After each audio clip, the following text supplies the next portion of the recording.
Board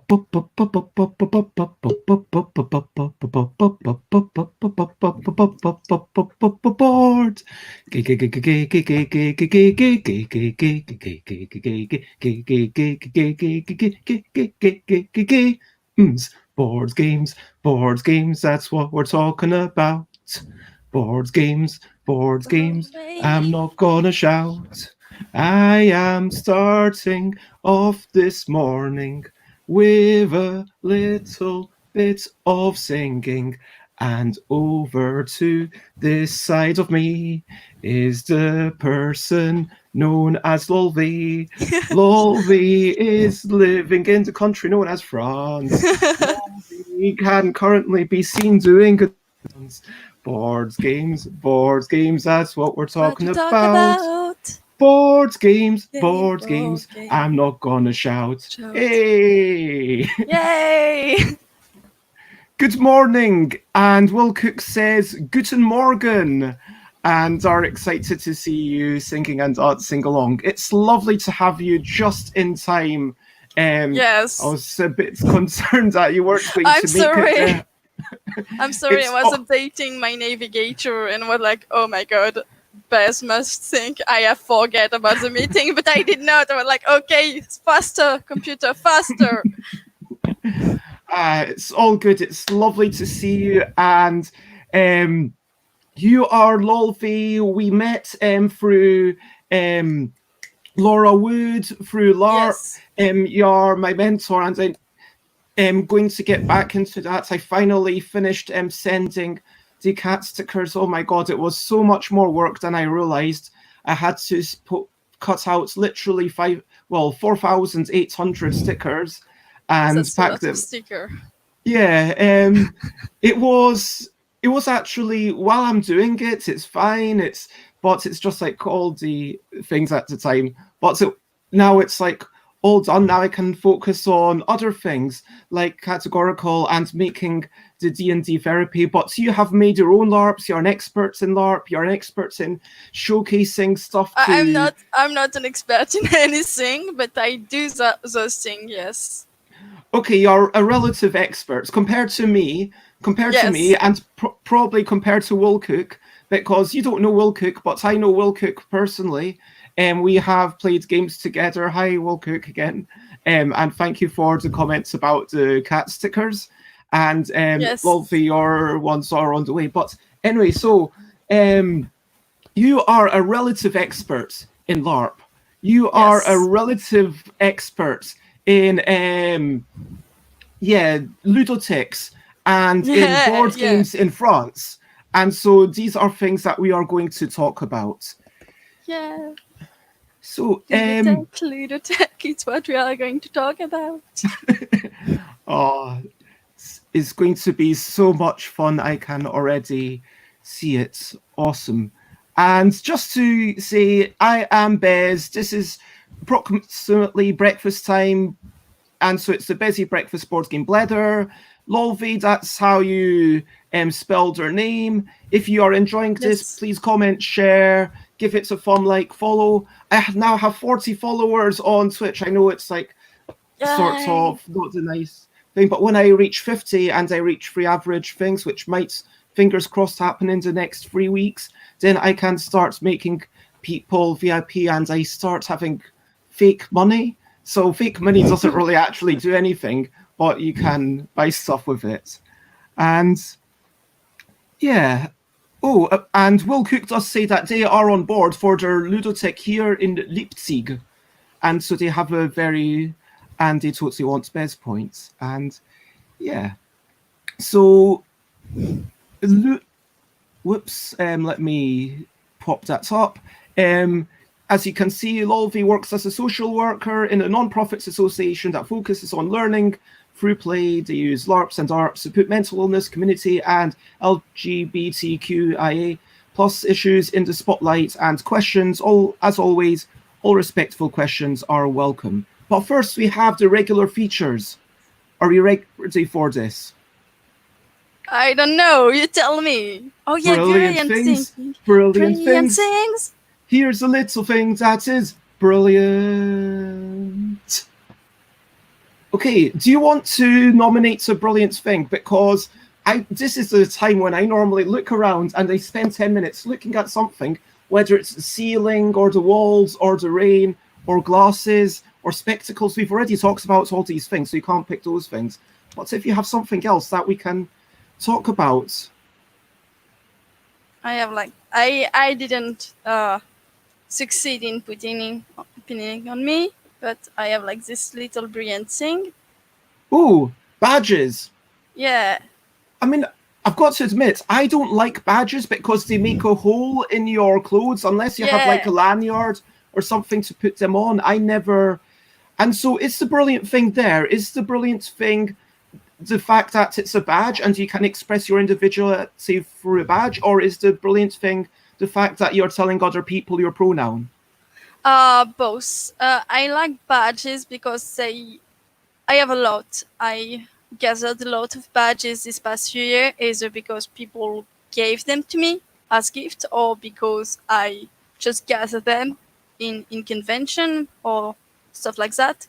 And they really allow me to define the person I'm going to be today, or just to showcast what part of my personality I want people to see. For example, you have a lot of badges which are more like geek badges with like information that on the fact that I'm someone who do role play, someone who play RPG and stuff like that. But I have a lot of them which are also about being a part of the LGBTQIA community. And I have some who are both like uh, intersectional badges, and so that in that way I can cast both parts, both community I'm part of. So it's really interesting.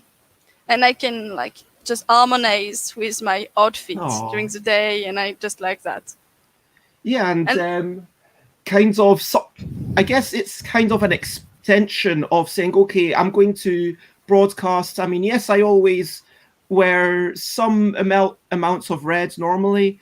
I mean, there are definitely days, like there was a day, it was actually interesting when I was in grieving for my friend, and then I was like, okay, I don't want to wear red. It's kind of too joyous. I want to wear something different.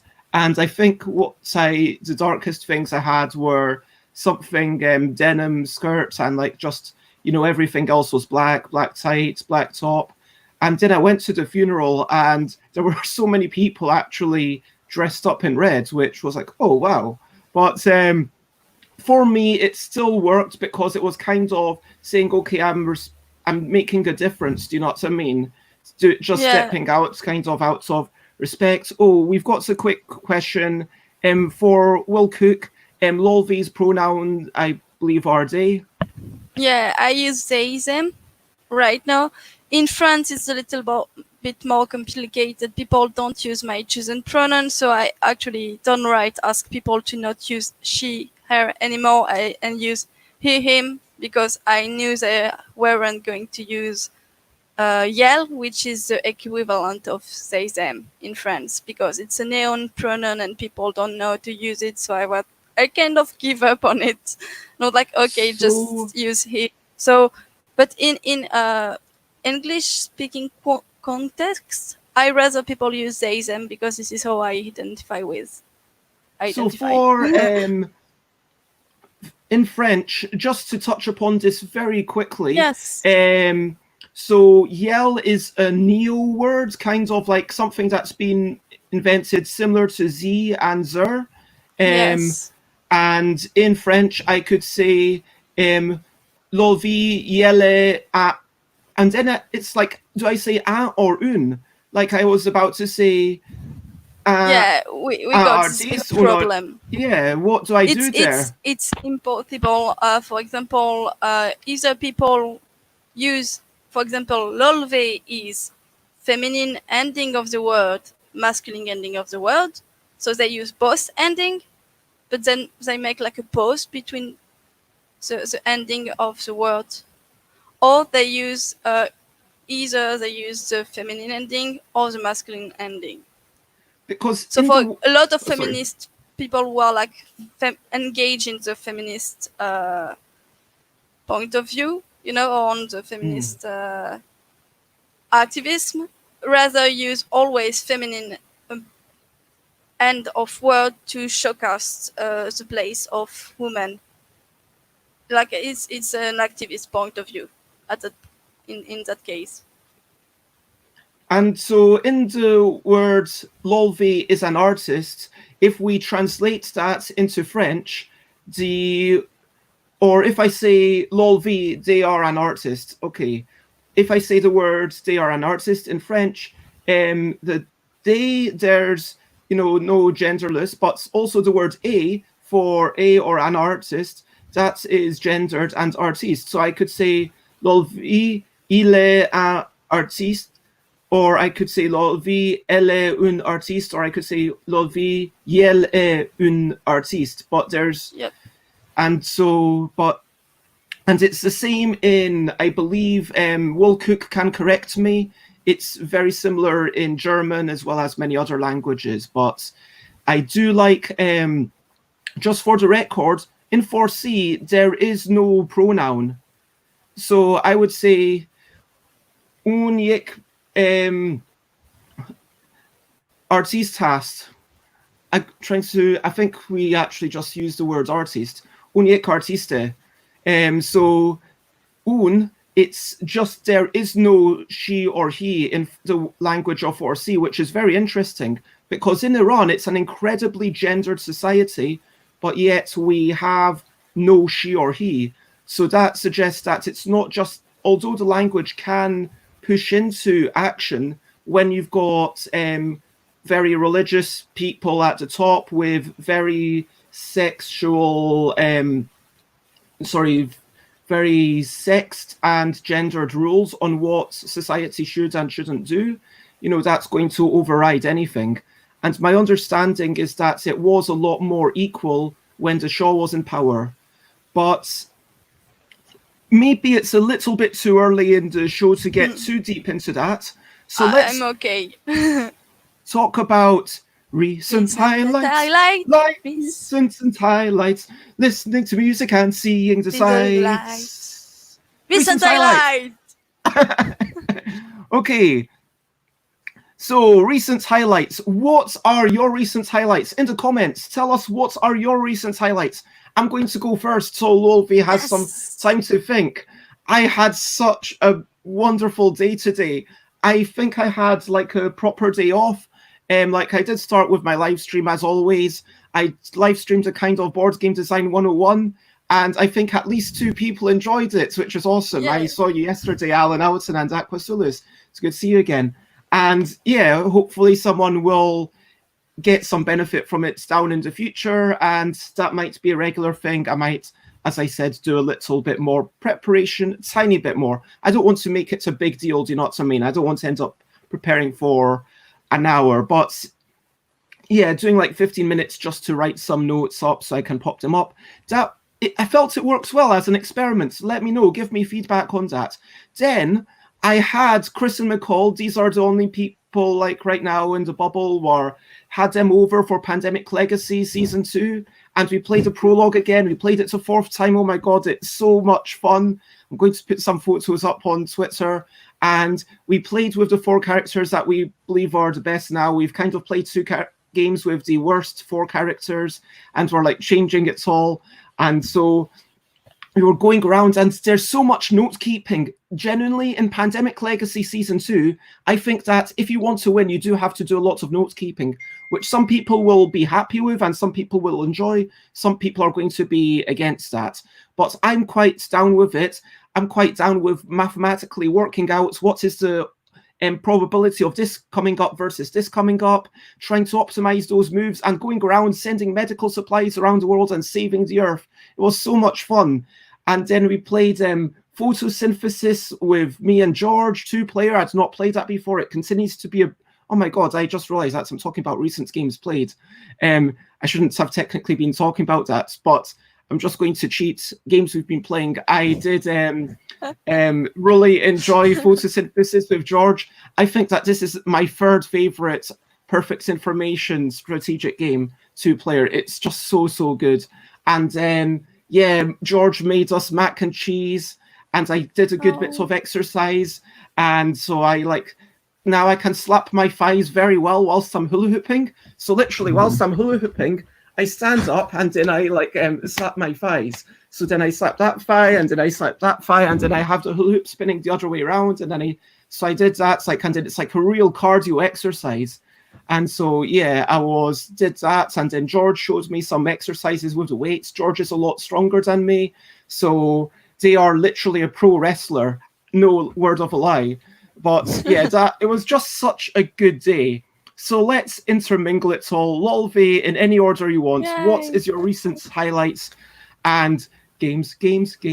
What have you been playing? What are their names?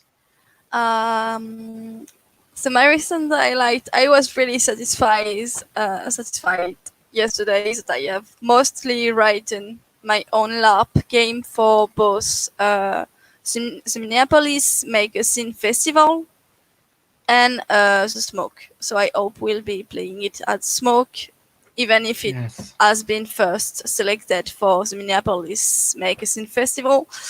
I'm really both quite happy and quite intimidated by the prospect, because I have finished writing it. I couldn't keep myself from getting back to it and adding stuff and being like, yeah, but is this enough?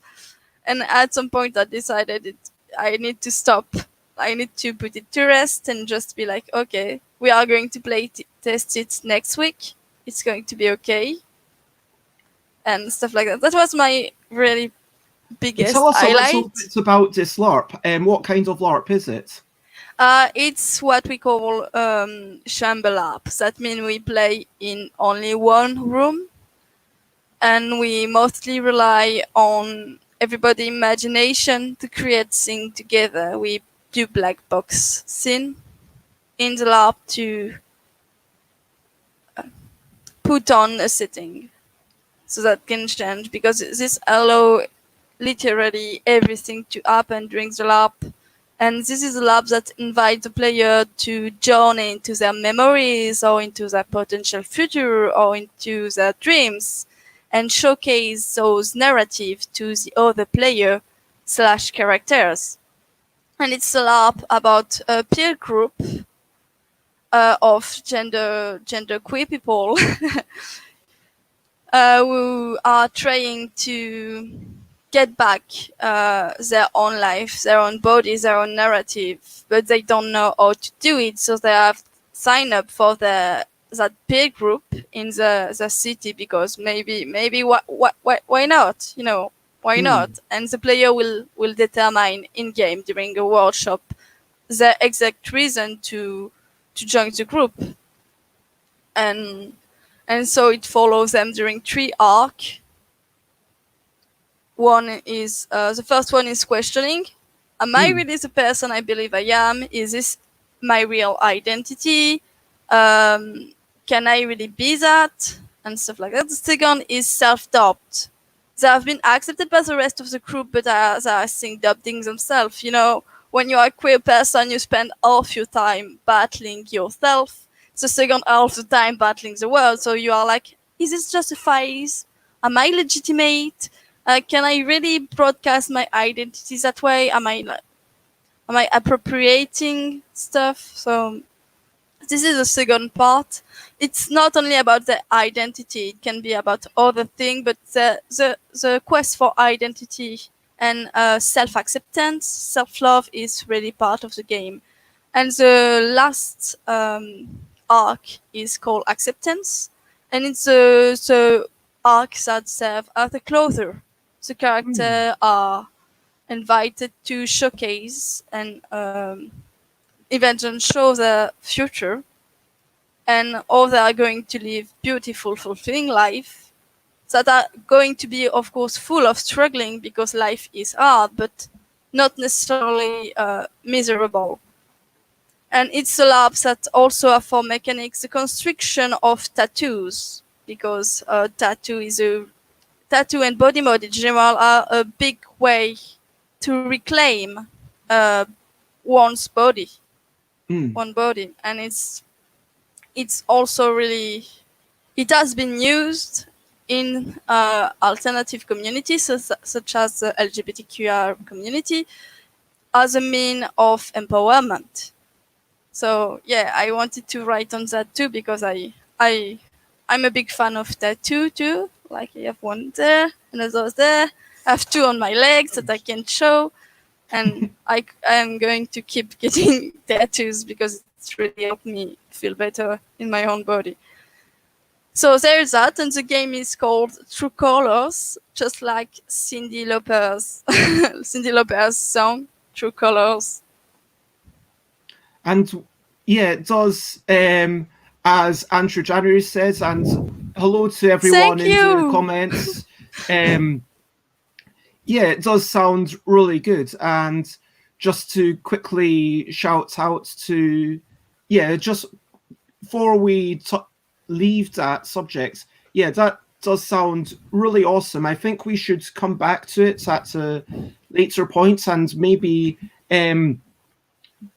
but yeah, it's like, was this something that you did you talk about trying to bring up LGBTQIA issues, like all these queer issues that are going on and everything that's about, was this primarily a way to sort of expunge yourself of all this stuff to kind of get it out into the world? Was it about communication? Was it about entertainment?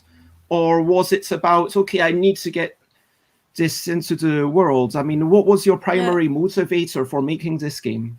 Well, first of all, I need to put a bit of context. The Minneapolis Makerscene Scenario Festival asked for scenario based on the theme of gender identities.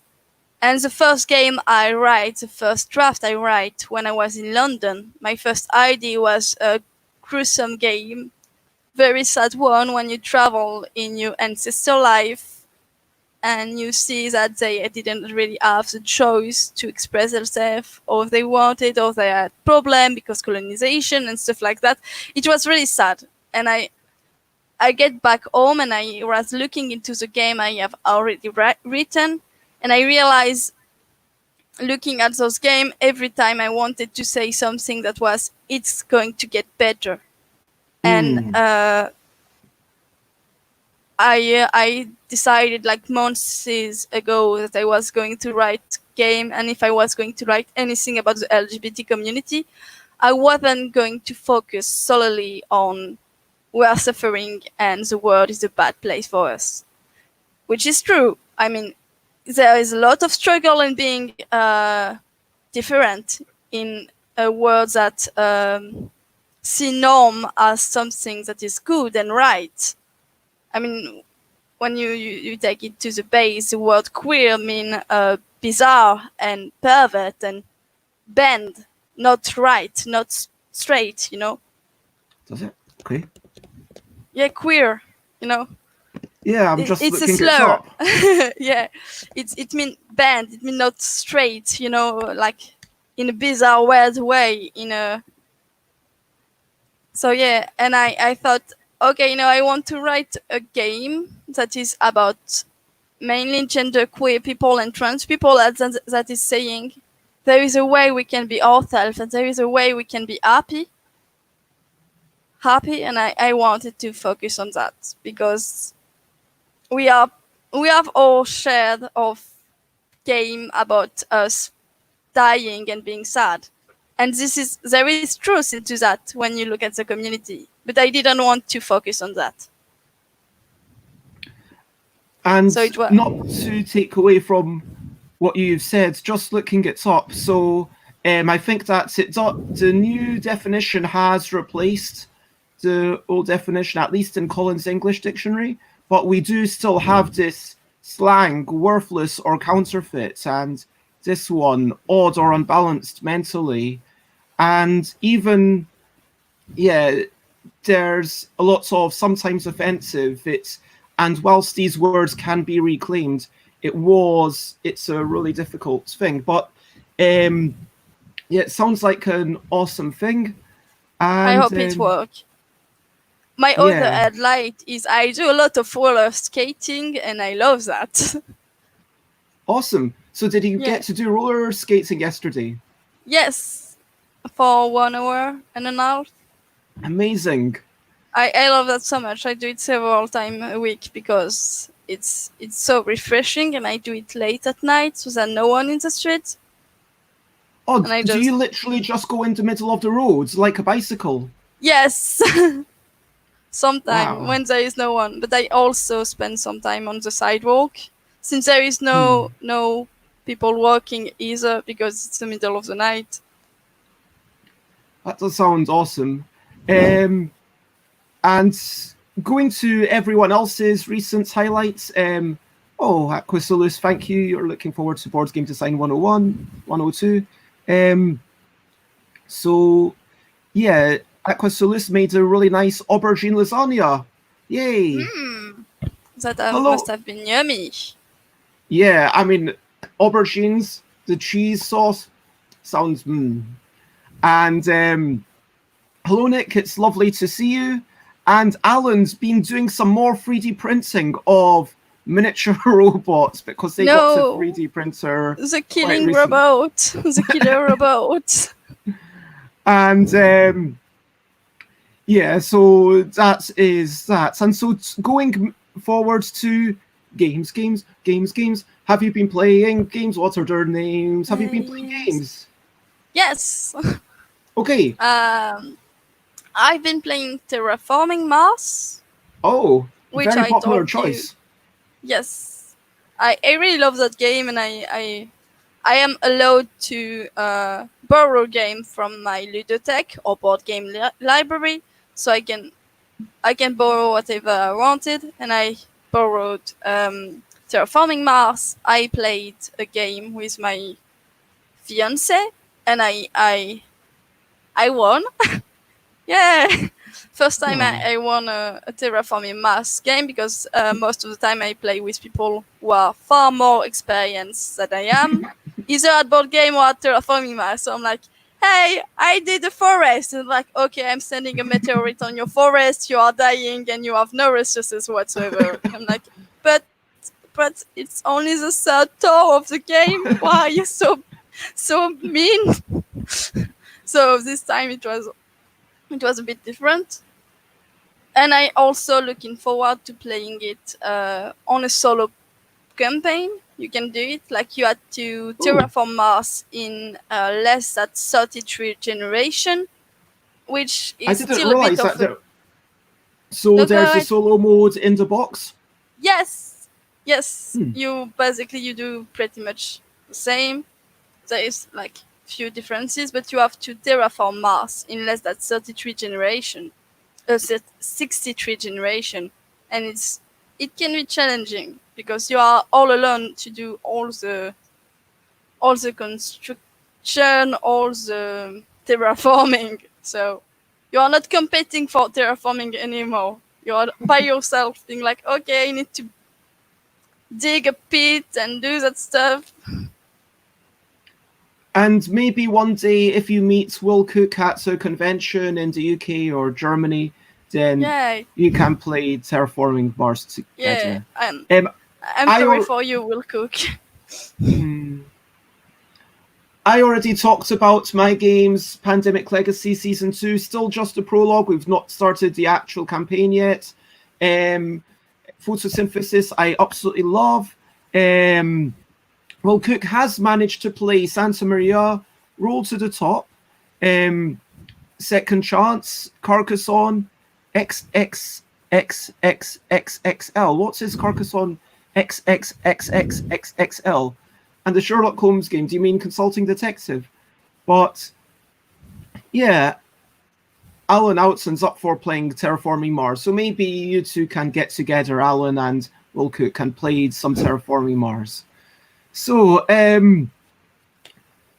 so apparently it's one of the big boxes plus 2 extra base games plus a few extra other expansions. So there you go.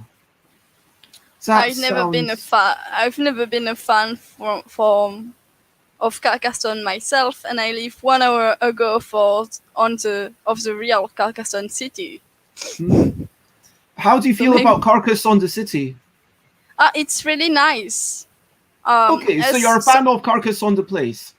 Yes, it's just so bad that in the 19th century, when people decide to restore everything, and they did not really a poor job, but they decided to update the city and the construction, which makes them less truthful to what they really look like during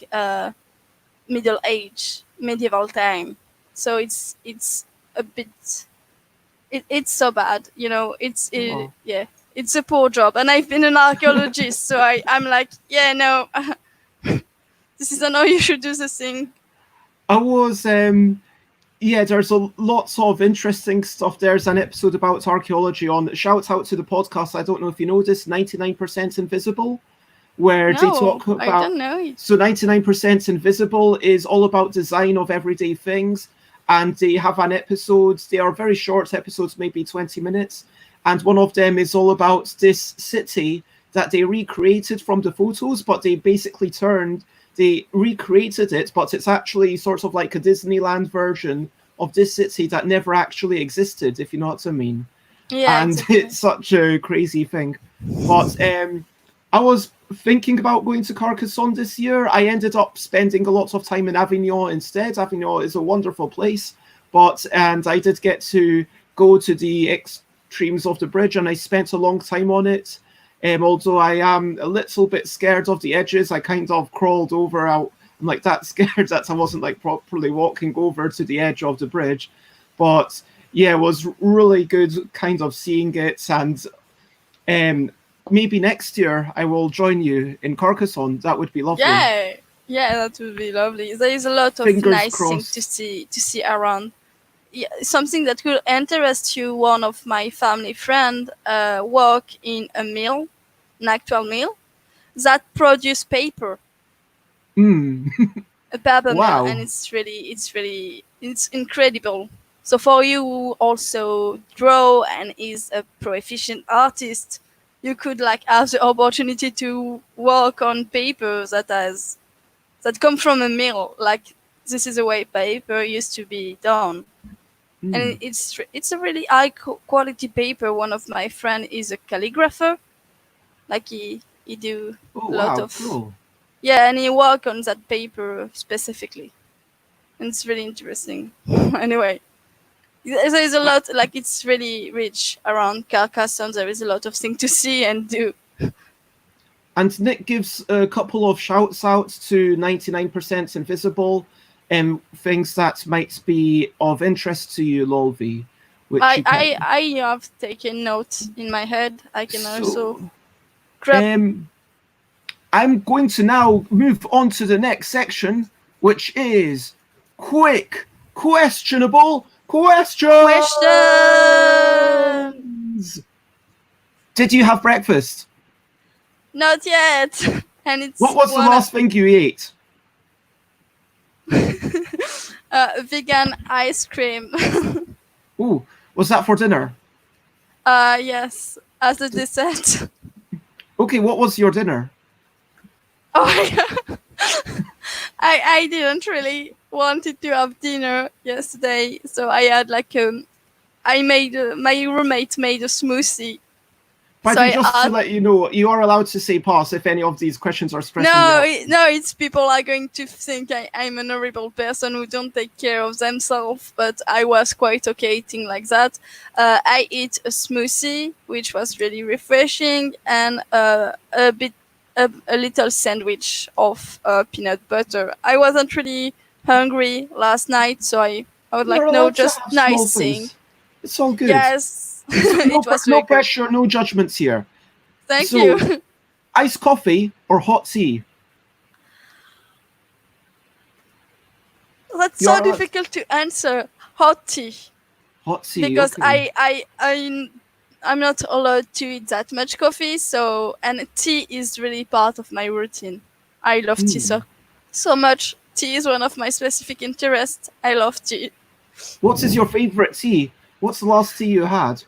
I am having English breakfast tea right now, like bergamot tea with lemon in it, like a squint lemon to it. It's really, it's tasty and fresh, and just a little bit bitter, and I like that. Who's the last person you spoke to in person?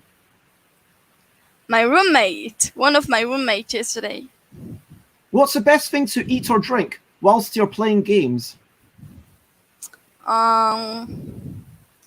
Eat, I would say cookies or biscuit, because even if it's dry and you will put like maybe crumbs on the card and stuff, it won't be sticky on it. It won't stick, so you just have to clean. I would love to say hot tea with the game, but there is always some hazard where you can like spill the tea on the cards. Whatever the thing you're drinking is. For me, it's most of the time tea, sometimes cappuccino. Okay. Books or podcasts? That's difficult. I will say books. What is the last book you read? I'm still reading it. I have it there. Trans love. Let's me. An anthology of transgender and non-binary voices. I actually bought that book in London when I was there in February with my other partner.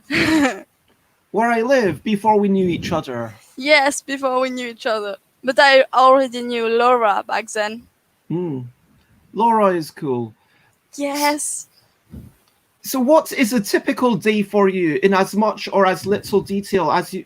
Actually, before we get to that, can we just get to... So to set the scene, because there is a pandemic going on, I want to acknowledge this. Yes. In the UK, for me personally, I'm still feeling a lot of fear and worry. And I feel like there's still a lot of high risk, even though the government has, reduced a lot of factors. How are you feeling yourself personally? And generally, what is the state of affairs and legal stuff in France regarding the pandemic? It's complicated. Everything has opened up once again. But actually, I've learned yesterday, I read about it, that there have been 2 new clusters of COVID-19 in my city. And I was supposed to leave the city to see my boyfriend in the week, but he's actually living with his grandparents, and they are very high-risk people, so we are debating whether or not I should come to see him, because I really love his family and I don't want to endanger them at all. So it was a bit complicated. I have started working again when quarantine was loosed up back in May 11th. Everything opened up again and I start working. That means I had to take, for one of my work, 2 buses and 1 subway to get there. And for my other work, 2 buses. So even if I have the mask and I sanitize my hand and I'm trying to be at least 6 feet from anyone else, it's virtually impossible, because everyone have started working again, and the people who don't work are actually trying to find work because a lot of people have lost their job or businesses. So there is a big gap between what we can see, the thing we must do, and the way the government and everybody react. For example, I did go take a coffee with a friend because she was coming from Paris and we hadn't seen each other since like more than a year. And it was a very crowded coffee shop, and during that time I was having fun with her and at the same time thinking, oh my god, we are too close to one another, nobody is wearing a mask, because of course we are in a coffee shop. and drinking and eating cake, so we can't really wear masks while doing that. So it was there is a big airy feeling that I have all the time, because I know hosting must be, and I see something else getting done. So it was a bit complicated. I finished work until for the year. I only get back to Wow. work in September. So because the school are closed once more. Oh yeah, of course. And so your yeah. work, you work primarily in education that follows the school year. Yes, my contract put me in work most of the year, during all the school year, and so as someone who work with the children, I have the same vacation as them. So I will only get back to work in September, except if my association really need me. But I have like a good position because I don't work during the summer and still got paid. Because my my salary is on regular amounts. My salary is chunked, and one bit of my salary goes to pay the months where I don't work in the summer. So it's flat and not. So you're basically on a there's that. permanent situation. We'll talk a bit Yes. more about that job later on, because your primary role is part of being this ludothèque. And just to Yes. get back to the Routine. routine, but also backwards to the food, we've got some culinary tips. Will Cook suggests using frozen bananas, peanut butter, milk, honey, and oats. Really nice dinner when it's, I think they mean 30 degrees centigrade or more. When I read that. I do put banana and peanut butter and oat together, but as a breakfast. So maybe it could also work as dinner. Thank you for the tips. And we've got a lot of love for tea. And we've got Yay. fans of olive tea, matcha, Earl Grey, Earl Lady Grey, and Will Cook just wants cappuccinos. But I will write that tips on olive tea. I'm curious now. Oh yeah, I've got olive tea. Yeah, it's quite a subtle flavour. Anyway, so getting back to what is right now, I guess now that the school year has finished up, what is a typical day for you in as much or as little detail as you would like?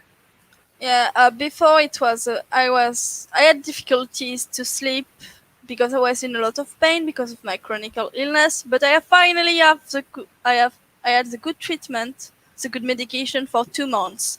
So I have actually a lot more energy, and I'm able this day, thanks to my app and the treatment, I'm able to wake up between 8 and 9.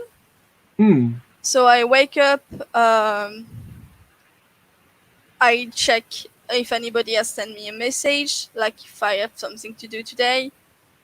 Then I do my bed. I put my yoga clothes. I change I push the furniture in the living room so I can do my yoga for 20 to 40 minutes.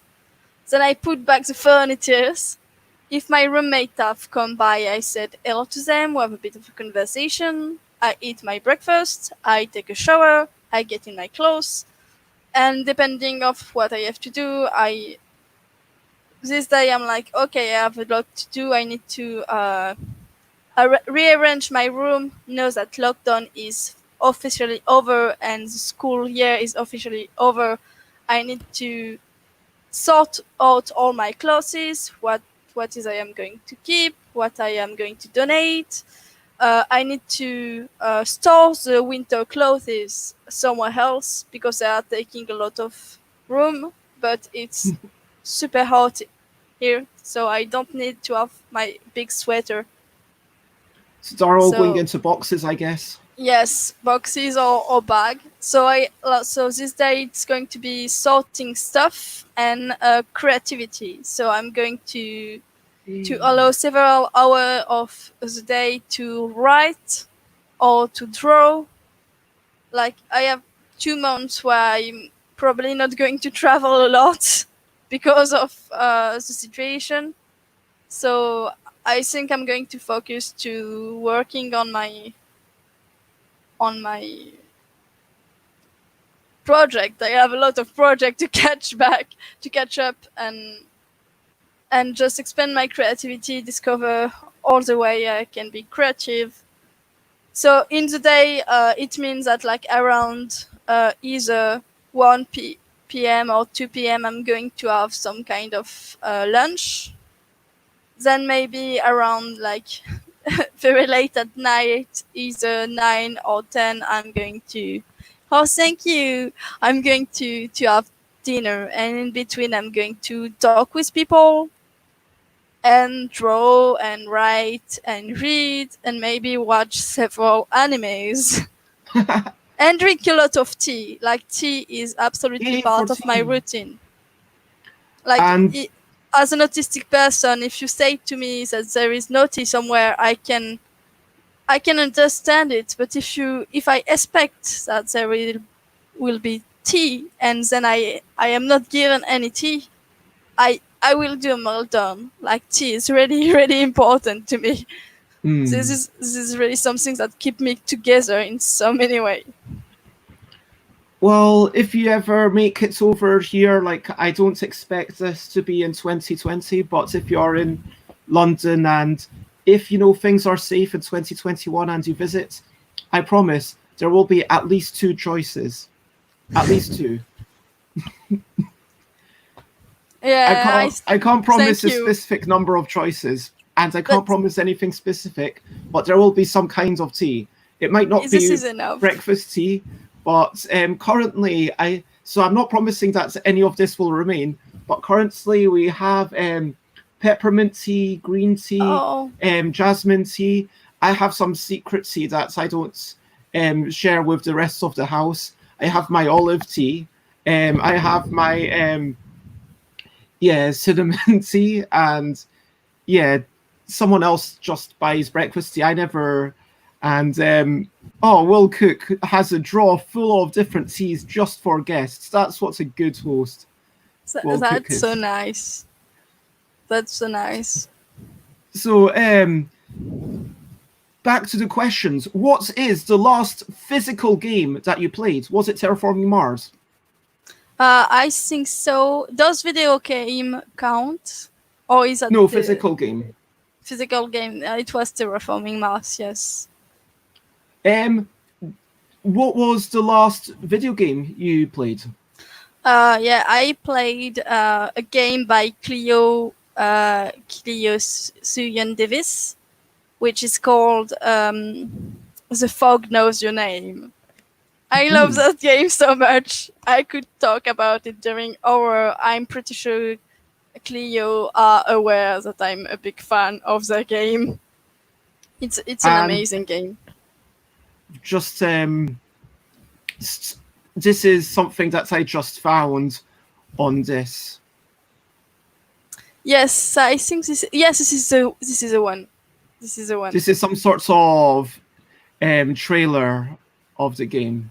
Yes, it's entirely text-based, but it's a really good game because there is so many options for you play.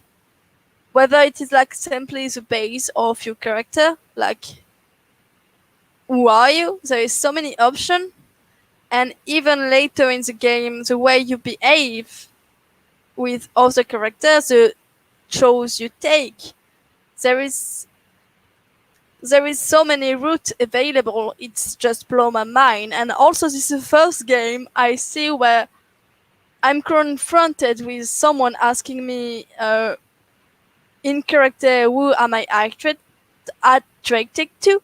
And I can say either that I'm attracted to no one, so there is like asexual. A spectrum option, and there are several options in the A spectrum. And there is also polyamorous option. So my character could tell, yes, I'm still attracted to this person, even though they are no longer with us. But I also feel a strong bond with this other character. And it was so amazing because I was always frustrated when someone asked me to choose between two characters, and I was like, but I love them both. Why can't I be with them both?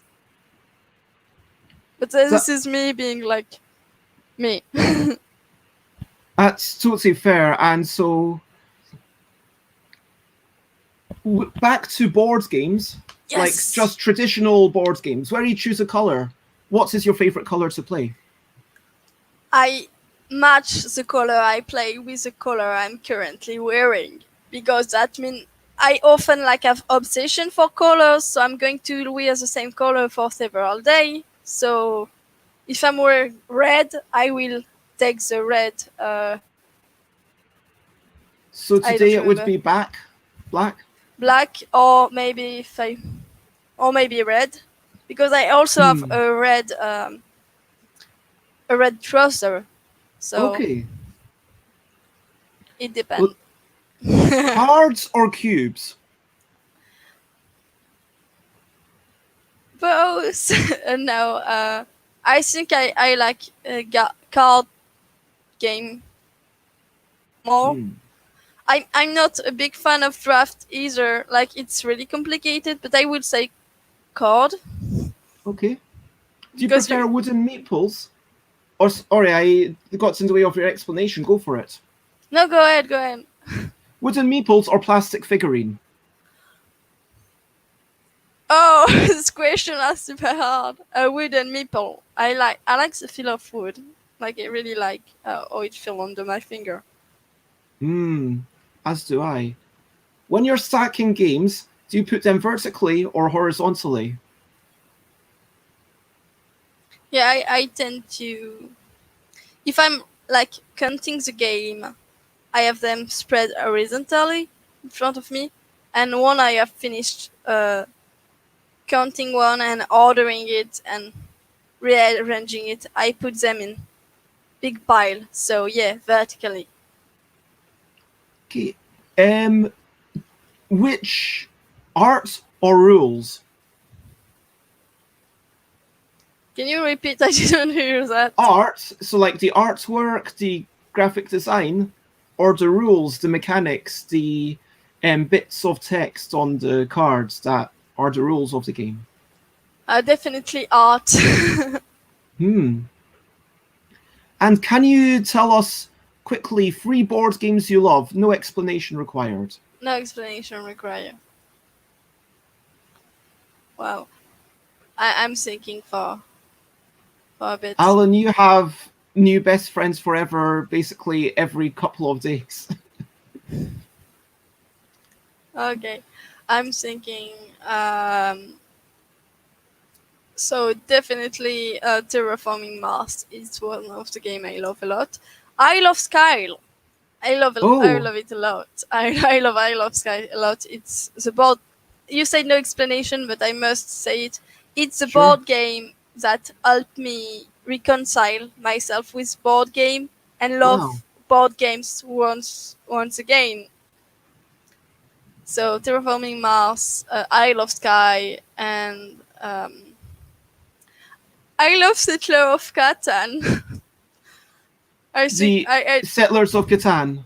Yeah, I also Seven Wonders. It would probably be one of those two if I had to choose. What is Settlers of?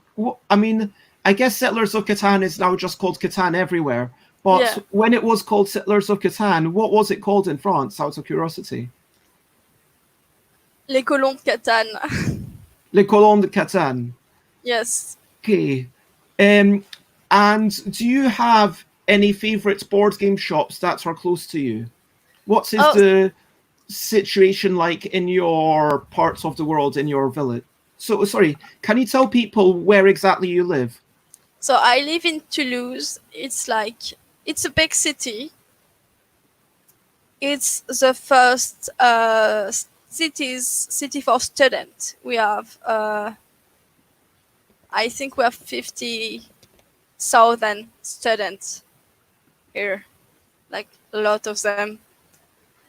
So it's a city in southwest of France. it's also been a nickname forever, the Pink City, because it has been built on bricks, because we are near the river Garonne, and so people used to take the argile and make bricks with it.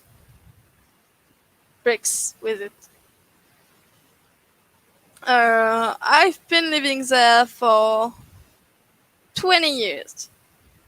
So yeah, it's a very, very interesting, very beautiful city. We have a lot of board game shops here. So it's difficult. I didn't buy myself game until now, so I can't really tell which one of the board game shop around me is my favorite. That's totally fair. Are there a lot of board game shops in Toulouse? Yes, I without even like counting, I can recall 5 or 6 of them just in the center Wow. of Toulouse, and we have to flesh out this picture, this city. We have also 3 or 4 board game or game bar, Hmm. and that doesn't even count all the place you are showing I love, and I've been there several hundred of times. Like at some point you're probably going. I think my high school was just behind some places you just shown.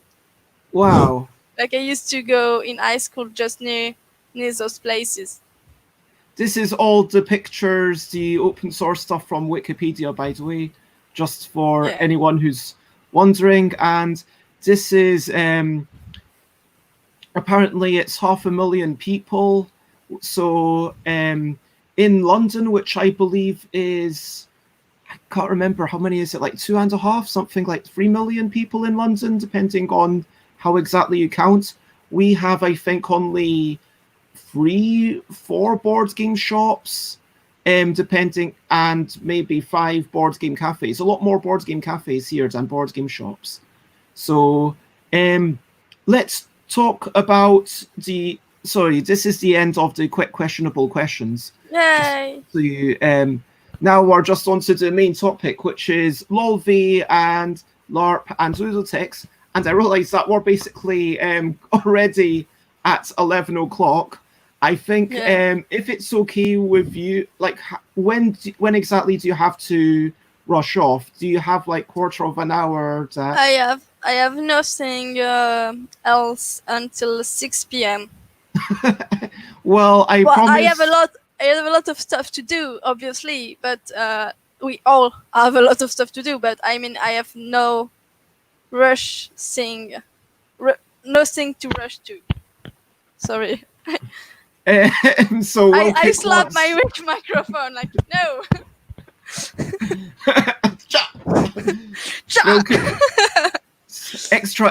extra long stream. No, Yay! That's going to be on Besday, and it would be lovely to have you on again for then. But I'm very talkative. I'm sorry. No, it's lovely to genuinely have you. So let's carry on, not too long, because I don't want these to kind of end up into a 2-hour stream or something like that when it's only meant to be 1 hour. But so in Toulouse, you've got the board game shops, you've got the board game cafe, and the ludothèque. So let's talk about board gaming in Toulouse, because I'm going to speak to someone else in France, hopefully at some point in the future. But give us a framework. What are these things? What is a ludothèque? You could traduce the word ludothèque by board game or simply game library. So you have several kinds of ludothèque. You have the one who are put into the regular libraries, which are now called mediathèque, because you put a lot of different medium, so different media into those places. You have books, you have videos, you have audio files, You have sometimes musical instrument. And now you have also board game and video game available for people. So this is still most of the like Mediatek and some of the Ludothek are public services where people subscribe to those to like for very little price or no price, sometimes no money if you are a citizen of Toulouse and you are, for example, unemployed or a senior or student. You can have a Mediatek or a Ludothek or simply a library subscription for nothing. So you go there and you can borrow games or you can play game with other people in the Ludothek. There are also not private, but other kind of ludotheks, the one who are still public services, but you need to subscribe to them. And the one I'm part of is part of a larger association, larger non-profit association for edu gaming, basically. So it's a very diverse.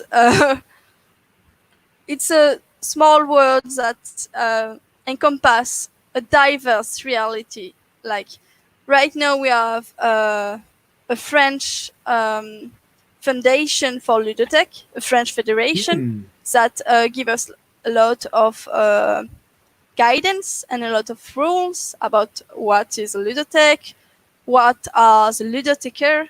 So that means people like me, the board game facilitator mission. What we need to be aware of. For example, there is a lot of debate about accessibility in Ludothek and accessibility in board games. This year we had in Toulouse, we had a series of conferences about accessibility and disability with game. It was interesting.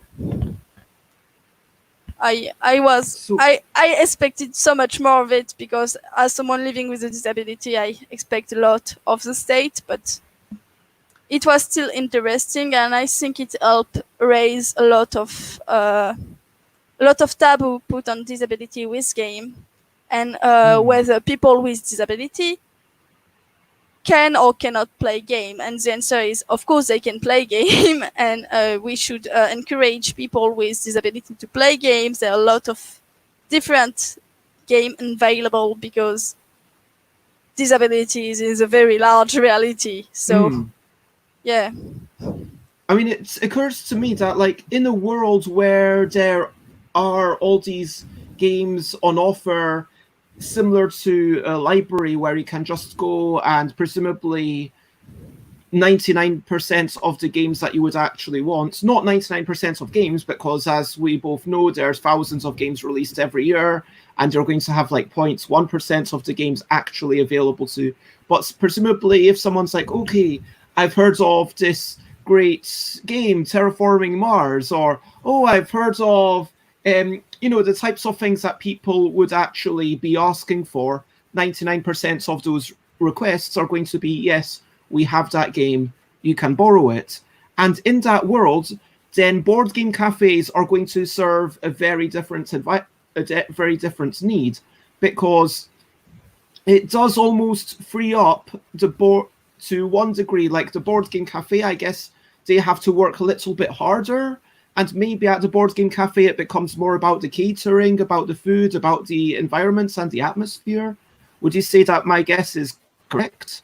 I think you're perfectly right, because Ludothek have a lot of they are add on many things, because when you have a space that is dedicated to game and only on that, you can offer so many things to people. For example, we welcome and we host a lot of small children.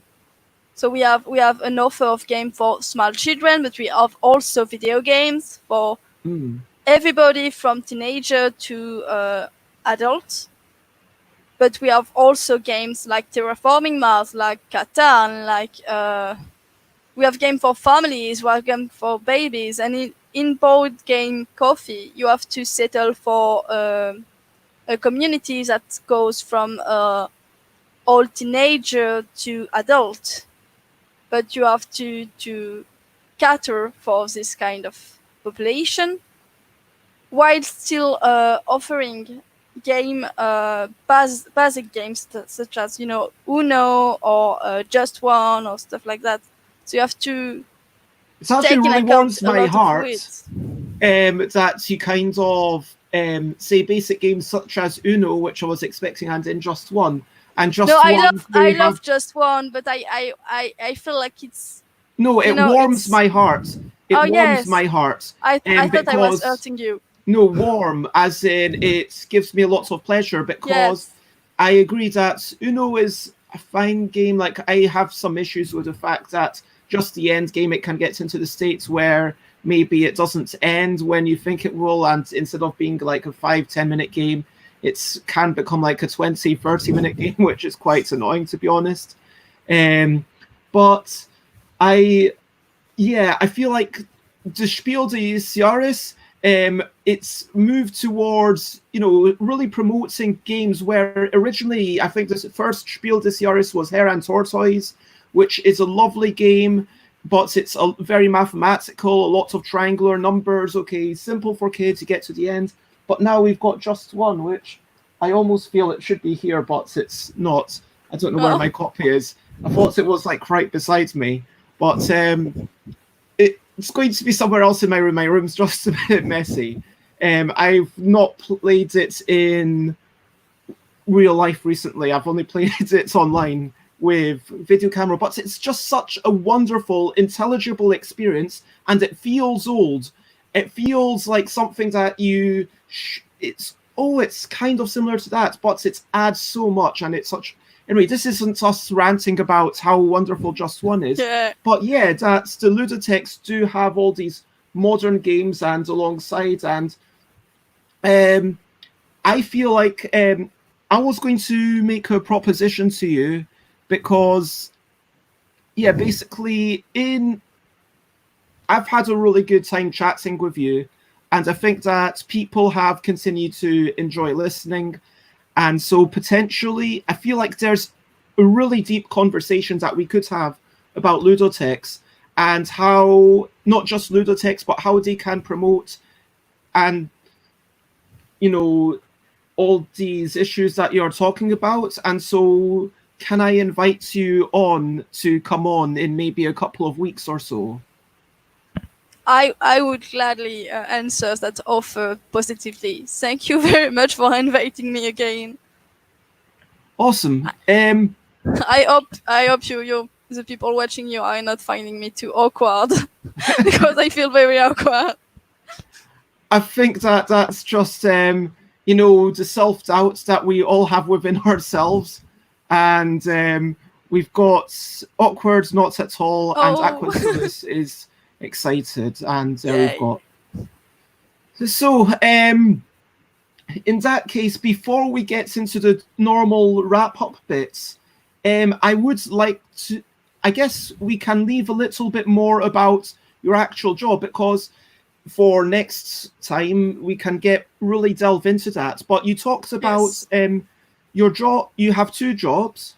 Yes. One is for working in the ludothèque, and I work in the ludothèque, and with the same association, I'm setting with my coworker. I'm setting a ludothèque in the middle school. The closed middle school, which is what people call diverse population with unprivileged kid, and we all know what that means. But yeah, so I spend a lot of time with those teenagers, and they are really wonderful, and I love them so much.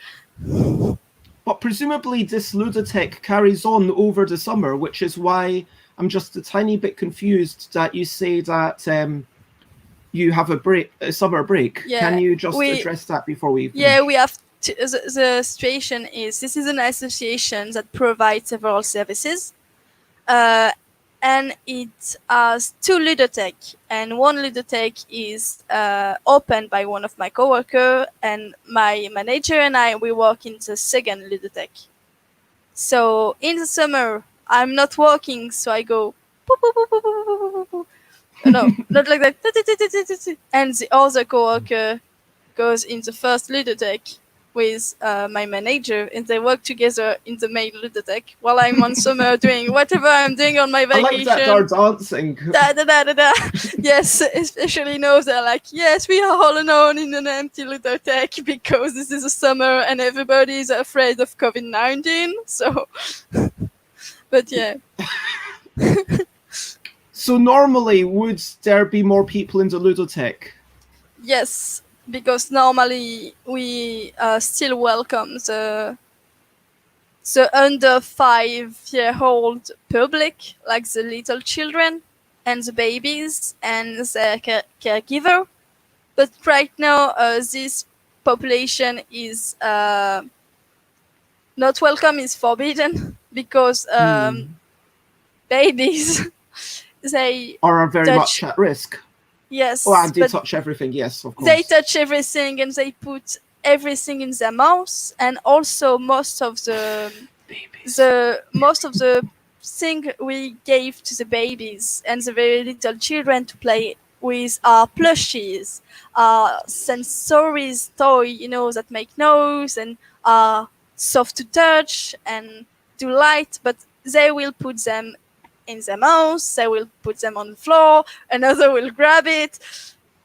This can get really messy, and we are only 2 of us in the ludothèque at all time, and my manager is always working on some admin work.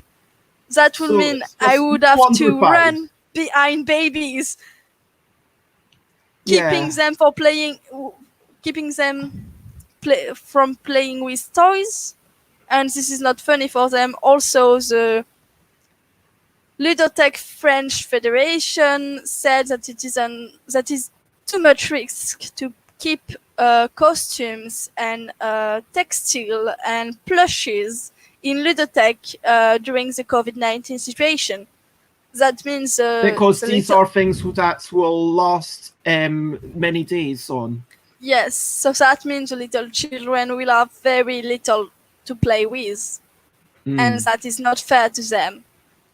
So, and also the city council have said that we shouldn't host them. So we have like a lot of guidance and rules saying that this isn't a safe situation for them or for their caregiver. So we have taken the very hard decision to not welcome this public. So that means that half of our day are already chunked out, and the rest of the people are teenagers and families. Obviously, families will be less likely to show up because they often show up with their children and their children's friends. But if they have a baby, they can come, and it is complicated then. So we have less family, so they will come, but they will just borrow game and get off the ludothèque. And they will come back some weeks after, giving back the game and borrowing some more game instead of playing on site with us or with other family. Because right now the guideline from the Ludothèque French Federation is several clusters can't play together. So that means families are to play only among themselves instead of playing with other families or other people attending the ludothèque. So there will be less people because of that. And every time we play a game, we have to put that game in quarantine for several days, except if it is a game that we can fully sanitize. And there isn't a lot of game. Yeah. Yogi, I have to put it in quarantine several times. I thought that you could sanitize it by washing it, because in LUDOTHEQUES, which is a shop in Croydon, they put it in the dishwasher and it totally works. I wasn't aware of that. I'm keeping that in mind. Did you not notice? Like, this is the Italian version. It's just the first. Like, all the cards are like PVC. Whoops, PVC. Oh damn, that went into the bin. That's not where I want that. No. But, yeah, so you can literally put these into the dishwasher. True story. Okay, I keep that in mind. I will let my manager know. I wasn't aware of that when I was playing. I thought it was, I thought that the cards were very glassy and very cold, but I didn't realize they were actually not made in paper. No, there's no, apart from the rules. If you take out the rules, everything else. I mean, but. Yeah, it depends probably on the exact chemicals that you're using. I will say that I once played it, true story, there's a club, like a nightclub in London called the Aquarium. I don't know if you've heard of this. They've got a swimming pool and a hot tub actually in the club.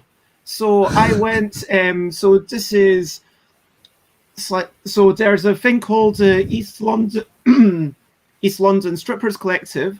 I went to parts of this show. They had like amazing pole dancing and fire breathing and all these things.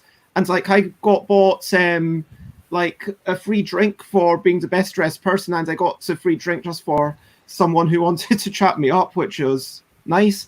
But then I had a copy of Yogi because I was hoping to play it. This was before it had come out. So I was basically one of very few people in the world with this, and it didn't look like it currently does. All the backs of the cards were totally different. But anyway, so I played it in the hot tub and in the swimming pool, but there was so much chlorine in the pool because if you think about what might happen in a swimming pool at a nightclub, when people are maybe quite, free of spirit, so they have to put a lot of chlorine in there. So because of the amounts of chlorine, yeah, the edges of the cards started becoming white because in retrospect, I should have rinsed it off. So it depends what washing up powder. I mean, I might try putting a copy of it in the actually clothes washer myself just to see what happens. But this was with the high temperature steam wash that they put it in. Yes. Okay, I will keep that in mind and let my manager and my coworker knows. But at the time we were like, okay, we are playing a game of Yogi, teenagers. It has been played. You won't see that game for 3 days. But why? Because safety reason. But we just spend an hour exchanging the card between ourselves. Don't you think we are beyond safety? La la la la la. Not talking about the situation. Yes, there is a plot hole into this discussion, but we won't acknowledge it. I mean, I talked to David Brain about this, about these cards that you put like one card touching eyebrow and then maybe you have the cards over there, obviously not this card. But then David Brain made a point that it's really all about the expulsion of air. Like when actually the worst thing about the game is the fact that people laugh. And you never want to say to people, hey, don't laugh because it's dangerous.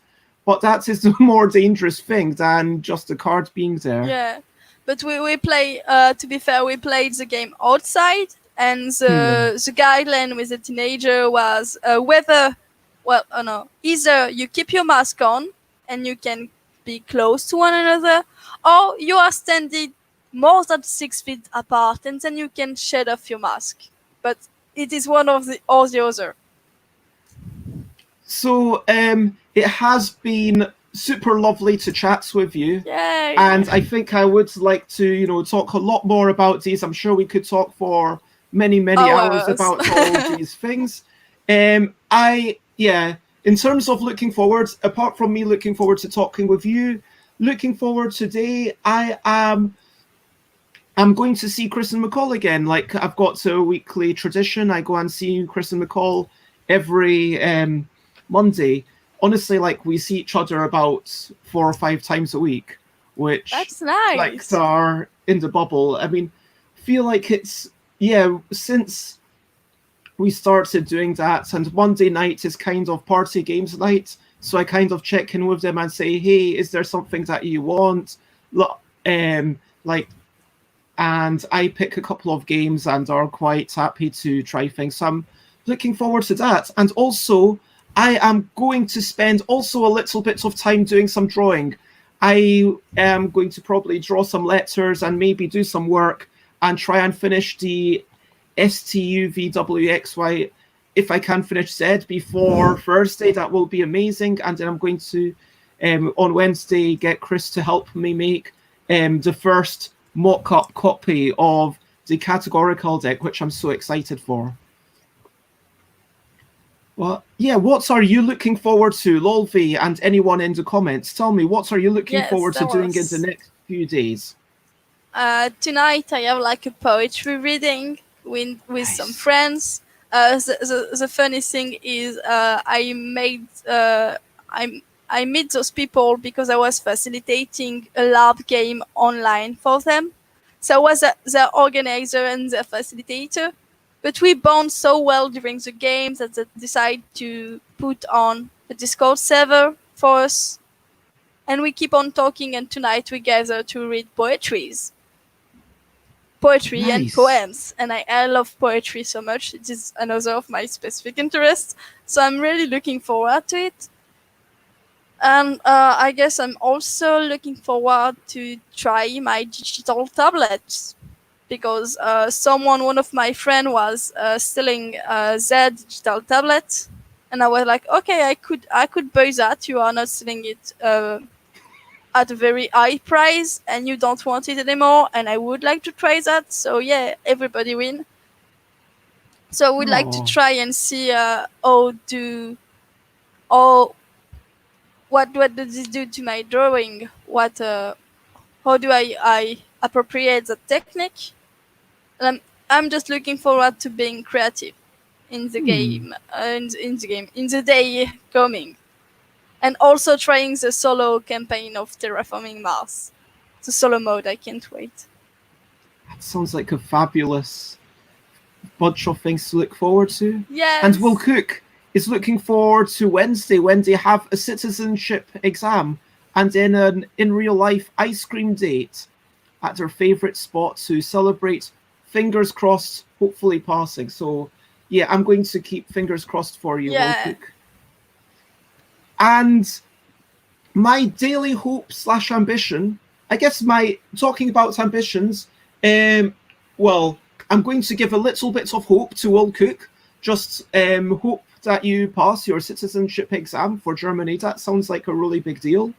And I am going to have a personal hope ambition that I just draw a bunch of letters and they look half decent. That is my fingers crossed, and then I'm going to show it privately to Tom Cauldron before I show it to anyone else. Do you have anything that you're hoping for? Phase 1 of 637,000 things Germany makes them do.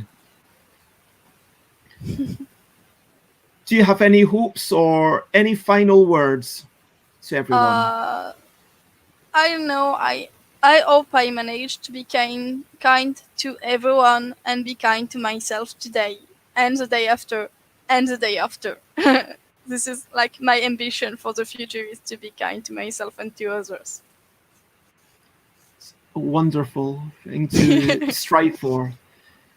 Now, looking ahead into the future, my next streams, I am continuing to do this every 10 a.m. I have a lots of interviews with different exciting people planned, which you can see all at the bottom. So tomorrow on Tuesday, I'm talking with Chris Bockey about virtual playtesting. Then in the evening, I'm having Top Sales and Formel. We're playing those games with Rachel and Heinzer from Semi-Co-op. Wednesday, Ellie Dix, who makes games for families. Thursday, Eric Slauson, a board game designer from USA. In the evening, we're playing games. Friday, talking with Able Table, AJ LeBron, about accessibility in conventions. That's something that I'm quite looking forward to. And then Saturday is the one I'm most looking forward to, personally. because I'm getting to speak with Iten, one of the they made Tokyo Highway. I don't know if you know this game. I don't think so. It's little tweezers, and then you put cars on roads. They look like lollipop sticks. I saw some people playing it, I think. I will bring up a picture very quickly if I can. Hopefully, this is Tokyo Highway, and yeah, a picture on Board Game Geek. And so that's exciting to hear about board games in Japan. I just love hearing about from people who are in places that have never been, and so that's. And then Sunday is going to be a solo show. I'm going to maybe just be doing a review of a bunch of different games, but also checking in with myself. I'm going to be doing a little bit of a vlog, and Monday talking with Howell from Cakes and Ladders, a lovely board game cafe nearby. And thank you everyone for watching along. Thank you everyone for commenting. Thank you Will Cook and Alan Outson, Aquasulis, Nick Butler, it's love, and Andrew January. Basically everyone who's watching along and commenting and contributing to the conversation, or even if you're not commenting and you're a bit shy and you're just watching this, or if you're watching this after the fact, I hope that you had a good time. And these are lovely things to say. I'm really privileged that you're such wonderful people, and I love having you all in some ways in my life. And to recap, I guess our recap is that LolV is a cool person. LolV lives in this place, not literally in this park, because LolV actually lives in an apartment, I believe. Yes, with my roommates. So you don't live in this flower bed, but you do live in Toulouse. Yes, because otherwise my roommate will be like a rat and a pigeon. So. And LolV does artwork, which you can see on specifically Sparkly on Instagram. And if you want to check out me, I am Stuff by Bez everywhere: Twitter, Instagram, Twitch. Thank you for whatever you're watching. Facebook is slightly different. You can email me. And there is only one thing left to do, which is,